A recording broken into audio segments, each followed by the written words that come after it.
My fiancée 27F deliberately triggered my 29M severe peanut allergy to test if it was real. I almost died. She's been arrested. I don't know what to do. I just wanted to see if you were really allergic or just being dramatic. That's what my fiancée screamed as I was injecting myself with an EpiPen after she deliberately put crushed peanuts in the pasta sauce she made for dinner. I'm writing this from the hospital where I spent the night after nearly dying from anaphylactic shock. She's been arrested and charged with assault. I need help processing what just happened to my life. I'm Blake, 29, work as an accountant in Nashville. I've had a severe peanut allergy since I was a kid, the kind that can kill you in minutes without an EpiPen. I've always been careful about checking ingredients, asking restaurants about preparation, keeping my EpiPen close. It's just how I've lived my entire life. My fiancée Rachel and I have been together for 3 years, engaged for 6 months. She's 27, works in marketing, and honestly she's always been frustrated with my allergy. Not openly hostile, but definitely annoyed. She'd roll her eyes when I'd ask servers about ingredients. She'd complain to friends that I was high maintenance about food. She'd say things like, "I've never actually seen you have a reaction, how bad can it really be?"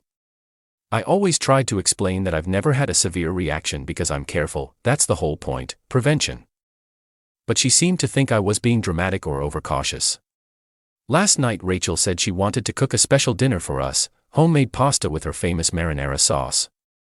I was touched, she rarely cooks and I thought it was sweet. I trusted her completely. Why wouldn't I? She's the person I was going to marry. The pasta was delicious.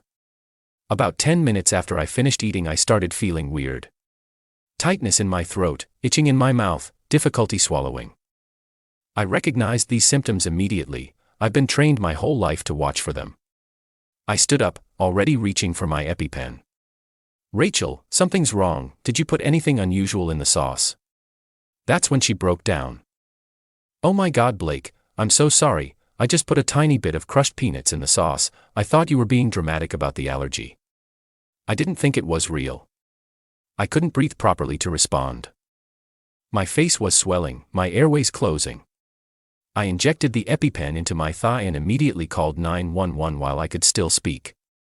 Rachel was panicking now, crying, apologizing, begging me to forgive her.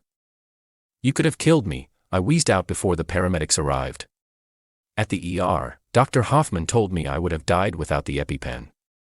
"Another 5 minutes and your airways would have closed completely," he said. "You're lucky you recognized the symptoms and acted fast." Rachel was in the waiting room, sobbing to anyone who would listen that it was an accident, that she didn't know, that she was sorry. When the police arrived to take my statement, I told them exactly what happened. That she deliberately put peanuts in my food to test whether my allergy was real.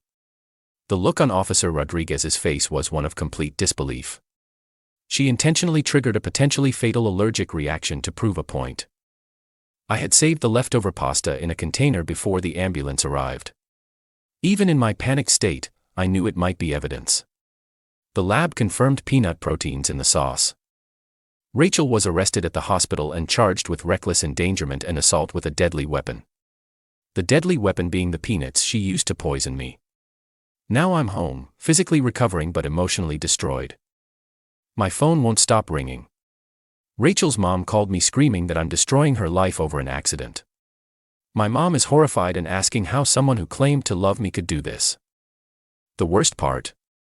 Someone at the hospital filmed Rachel being arrested and it's gone viral on TikTok. #peanut gatekeeping is trending. Most comments support me. But some people are saying I'm being too harsh, that she made a mistake, that I should forgive her because she loves me. Reddit. I don't know what to think anymore. 3 years together, engaged to be married, and she was willing to risk my life to prove I was lying about something that could kill me. How do you come back from that? Can you forgive someone who literally tried to poison you even if they claim it was just a test? I'm supposed to marry this person in 4 months. The invitations are already out. But how do you trust someone who was willing to watch you die to win an argument? Update 1. The last 2 weeks have been an absolute nightmare. Thank you to everyone who supported me on my original post. Your words helped me realize I wasn't overreacting to someone literally poisoning me. First, the legal stuff. Rachel was arraigned and charged with aggravated assault and reckless endangerment. Her lawyer tried to get the charges reduced, claiming it was a relationship dispute and an accident. The prosecutor wasn't having it. Your client deliberately introduced a known allergen into the victim's food with the stated intent of testing the severity of his medical condition, he told the judge. That's not an accident, that's assault with a deadly weapon. Rachel's bail was set at $50,000. Her parents paid it, but she had to surrender her passport and can't contact me directly. That hasn't stopped her from trying. She's been sending messages through friends, writing letters, even had her mom call my mom. The basic message is always the same. She's sorry. She didn't mean for me to get hurt. She loves me. Please don't ruin her life over a mistake. Here's what really gets me. She keeps calling it a mistake. A mistake is adding salt instead of sugar. Deliberately putting something in my food that could kill me isn't a mistake, it's attempted murder even if she didn't intend to actually kill me. My coworker Jake came forward as a witness. Apparently Rachel had complained to people at office parties about my dramatic allergy responses. She'd mocked me for checking ingredients and told Jake she thought I was probably faking it for attention. This wasn't a sudden impulse. She'd been doubting me for months. The family drama has been brutal. Rachel's mom Patricia called me a vindictive monster for pressing charges. She claims Rachel is devastated and learned her lesson and that jail time would destroy her future. My response: she almost destroyed my future by stopping my breathing. Patricia didn't like that. She's been calling everyone we know trying to get them to pressure me into dropping the charges. Some of Rachel's friends are taking her side, saying I'm being cruel and unforgiving. But my family and real friends see it clearly. My mom Linda put it best. Someone who loves you doesn't test whether you'll die. They trust you and protect you. The viral TikTok situation has been weird. The hashtag peanut gatekeeping has millions of views now. Mostly people are supportive, sharing their own stories about having allergies dismissed or not believed. But there's also backlash calling me vindictive for ruining a young woman's life. What these people don't understand is that she ruined her own life when she decided to poison me. I didn't make that choice for her. Rachel's lawyer offered a plea deal. She'd plead guilty to a misdemeanor, get probation, and attend counseling. The prosecutor asked if I'd support it. I said absolutely not. She needs to face real consequences for what she did. If someone did this to a stranger, they'd face serious charges, I told him. The fact that we were engaged makes it worse, not better. She was supposed to protect me. The trial is set for next month. I'm dreading it, but I know I have to see this through. Rachel can't just get a slap on the wrist for almost killing me. I've been going to therapy to process the trauma. Not just the physical trauma of nearly dying, but the emotional trauma of realizing the person I trusted most was willing to risk my life to prove a point. My therapist asked me, if Rachel had succeeded in proving your allergy was fake, what would that have meant for your relationship? I realized she would have felt vindicated in dismissing my medical needs for the rest of our lives. And if she had succeeded in proving it was real by killing me, well, that's not much of a relationship either. Edit people keep asking if I've called off the wedding. Yes, obviously. You can't marry someone who tried to poison you. The venue was understanding given the circumstances. Edit 2 for those suggesting couples counseling, you don't counsel attempted murder. Some things can't be worked through. Update 2: the trial happened last month and it was worse than I expected. I wanted to update everyone who supported me through this nightmare. Rachel ended up taking a plea deal at the last minute. She pleaded guilty to aggravated assault and got 6 months in county jail, 2 years probation, mandatory anger management classes, and a permanent restraining order keeping her away from me.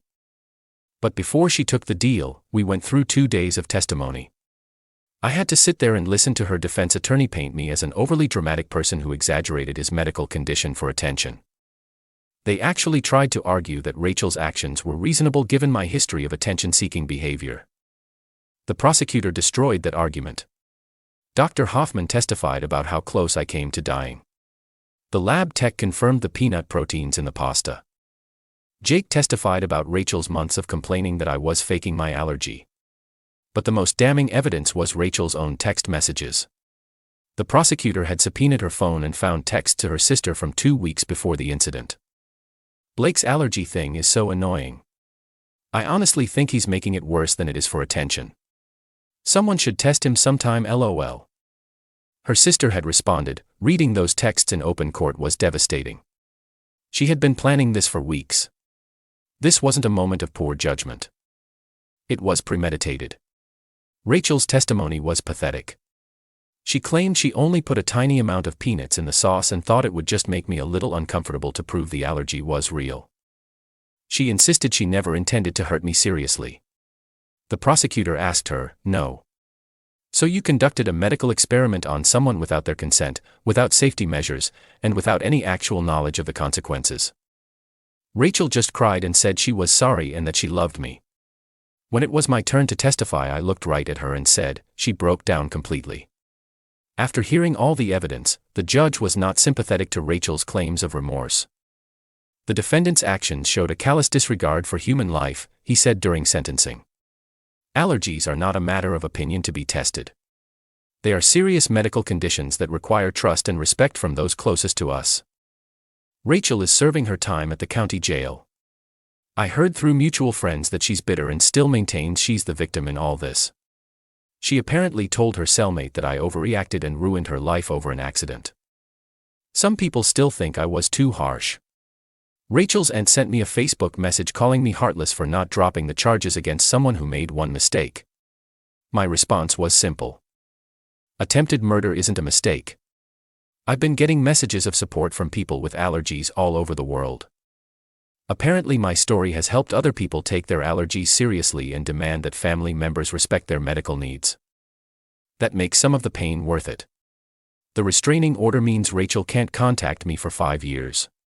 No letters, no messages through friends, no showing up at my work. After what she put me through, that peace of mind is priceless. I'm still in therapy dealing with trust issues. It's hard to date when someone who claimed to love you was willing to kill you to win an argument, but I'm working on it. Edit. For those asking about the wedding costs, Rachel's family agreed to cover most of the vendor cancellation fees as part of avoiding a civil lawsuit. I considered suing for damages but honestly just wanted to move on. Eat it, too. Yes, I still carry 2 EpiPens everywhere. But now I also can't eat food prepared by anyone I don't trust, 100%. It's a lonely way to live, but it's better than being dead. Final update. It's been a year since Rachel nearly killed me to test my peanut allergy, and I wanted to give everyone a final update since this community helped me through the darkest time of my life.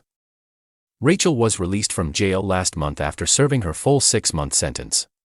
I only know this because she immediately violated the restraining order by showing up at my apartment complex. She didn't approach me directly, but she was clearly waiting for me to come home. I called the police and she was arrested again. This time she got another 30 days in jail and the restraining order was extended to 10 years. Her probation officer told me she's been struggling to accept responsibility for her actions, which is a nice way of saying she still thinks she's the victim. Through mutual friends who no longer talk to her, I heard that Rachel tells people she was railroaded by the justice system and that I betrayed her trust by pressing charges. She apparently claims the whole thing was blown out of proportion and that I never really forgave her because I wanted to punish her. The complete lack of understanding is staggering. She nearly killed me and somehow I'm the bad guy for not dying quietly. But here's the good news. My life has gotten so much better without her toxicity. I've been seeing someone new for the past 4 months. Her name is Elena, she's a nurse practitioner. And when I told her about my allergy on our second date, her response was, "Thank you for telling me. What do I need to know to keep you safe?" Not, "Are you sure it's that serious?" Not, "Have you ever actually had a reaction?" Just, "How can I protect you?" That's what love actually looks like. Elena keeps Benadryl in her purse, checks ingredients without being asked, and makes sure restaurants take my allergy seriously. She's never once made me feel like a burden for having a medical condition. The contrast with Rachel is night and day. My therapist says I've made incredible progress dealing with the trauma. I'm no longer hypervigilant about every meal, though I'm definitely more careful about who I trust with my food. Some wounds heal, some just teach you to be smarter. The viral TikTok thing has mostly died down, but I still get occasional messages from people with allergies thanking me for speaking up. Apparently several restaurants in Nashville have improved their allergen protocols after seeing the news coverage of my case. If some good came from my near-death experience, I'm glad. Rachel's life, from what I hear, has not recovered well. She lost her marketing job after the conviction, had to move back in with her parents, and struggles to find work with a violent crime on her record. Her dating life is apparently non-existent. Turns out, I poisoned my ex-fiancée isn't a great icebreaker. I don't take any pleasure in her struggles, but I don't feel guilty about them either. She chose to risk my life to prove a point. These are the natural consequences of that choice. My mom asked me recently if I ever think about what would have happened if I hadn't pressed charges, if I had just forgiven her and moved on. I'd probably be dead, I told her. Someone willing to test whether you'll die doesn't stop at one test. She would have kept pushing boundaries until she actually killed me. That's the truth I've come to accept. Rachel didn't make one bad decision. She revealed who she fundamentally was. Someone who would rather risk my life than admit she was wrong about my medical condition. To anyone dealing with family or partners who dismiss your allergies or medical needs, trust yourself. Your health and safety matter more than someone else's convenience or opinion. Don't let anyone test whether your medical condition is real. If they don't believe you, they don't deserve access to your life. Elena and I are taking things slow, but we're talking about moving in together next year. She's already researched peanut-free kitchen protocols and bought separate cutting boards. That's what it looks like when someone actually loves you. They protect you. They don't test you. Thank you to everyone who supported me through this nightmare. Your validation helped me realize I wasn't overreacting to someone literally poisoning me. Sometimes the worst betrayal leads to the best outcome if you have the courage to walk away. Rachel taught me what I won't tolerate. Elena is teaching me what I deserve. Life is good again.